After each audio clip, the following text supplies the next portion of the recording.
ఇక కాకినాడ జిల్లా పీఠాపురంలో మంత్రి నారాయణ పర్యటించారు. మున్సిపల్ కార్యాలయంలో అధికారులతో మంత్రి సమీక్షించారు. మున్సిపాలిటీలో చేపట్టిన అభివృద్ధి పనులు, ఇతర ప్రాజెక్టులపై చర్చించారు. ఈ భేటీకి మున్సిపల్ శాఖ రాష్ట్ర స్థాయి అధికారులు, జిల్లా జాయింట్ కలెక్టర్ అపూర్వ భరత్, మాజీ ఎమ్మెల్యే వర్మ, ప్రజా ప్రతినిధులు, అధికారులు హాజరయ్యారు. పీఠాపురంలో 60 కోట్లు, గొల్లప్రోలులో 80 కోట్లతో అమృత్ పథకం ద్వారా తాగునీటి సమస్య పరిష్కారానికి చర్యలు చేపట్టామని మంత్రి నారాయణ తెలిపారు. వచ్చే 2 ఏళ్లలో ప్రతి ఇంటికి కొళాయి ద్వారా స్వచ్ఛమైన తాగునీరు అందిస్తామన్నారు.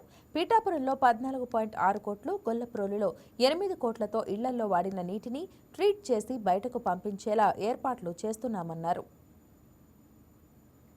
డ్రింకింగ్ వాటర్ అయితే గౌరవనీయ ముఖ్యమంత్రి గారు కావచ్చు, డిప్యూటీ సీఎం గౌరవనీయ పవన్ కళ్యాణ్ గారు కావచ్చు, ప్రతి ఇంటికి వాటర్ ట్యాప్ కనెక్షన్ ఇవ్వాలి, స్వచ్ఛమైన నీరు వీలైనంత వరకు సర్ఫేస్ నుంచి తీసుకొచ్చి ట్రీట్ చేయాలనే ఉద్దేశంతో అటు జలజీవన్ రూరల్లోను, అర్బన్లో వచ్చేలకు అమృత్ స్కీమ్లో టేకప్ చేశారు.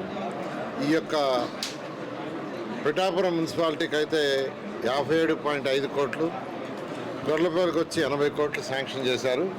ఆ వర్క్స్ టెండర్ అయిపోయినాయి. అవి వర్క్స్ లెవెల్స్ అన్నీ క్యాలిక్యులేట్ చేసుకుంటున్నారు. ఆ లెవెల్స్ అన్నీ అయిన తర్వాత బహుశా నెక్స్ట్ మంత్ ఏప్రిల్ నుంచి వర్క్ వేగవంతంగా స్టార్ట్ అవుద్ది. టిట్కో హౌసెస్లో ఏదైతే యూజీడీ కట్టామో దాంట్లో బ్లాక్ అయిపోయింది. ఆ బ్లాక్ని తీయాలంటే ఇప్పుడే రీజనల్ డైరెక్టర్ గారికి చెప్పాను. కాకినాడలో మిషన్స్ ఉండే, ఆ మిషన్స్ తెప్పించి అది క్లీన్ చేయమని చెప్పడం జరిగింది.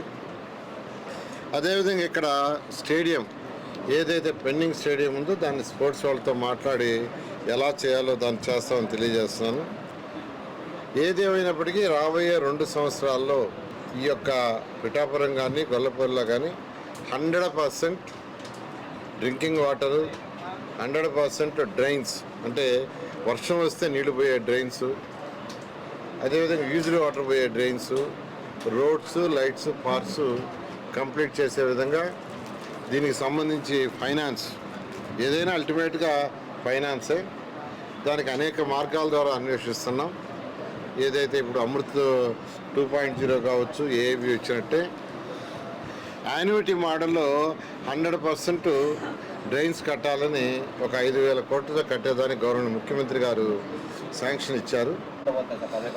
మున్సిపల్ ఎన్నికలు యాక్చువల్గా గవర్నమెంట్ ముఖ్యమంత్రి గారు మొన్న కలెక్టర్స్ కాన్ఫరెన్స్లో చెప్పారు. రాబోయే 6 నెలల్లో మున్సిపల్ ఎలక్షన్స్ ఉంటాయి. అందరూ డివిజన్లు పెంచమని అందరూ ఎమ్మెల్యేలు అడుగుతున్నారు. Number of booths, number of wards, కార్పొరేషన్లో డివిజన్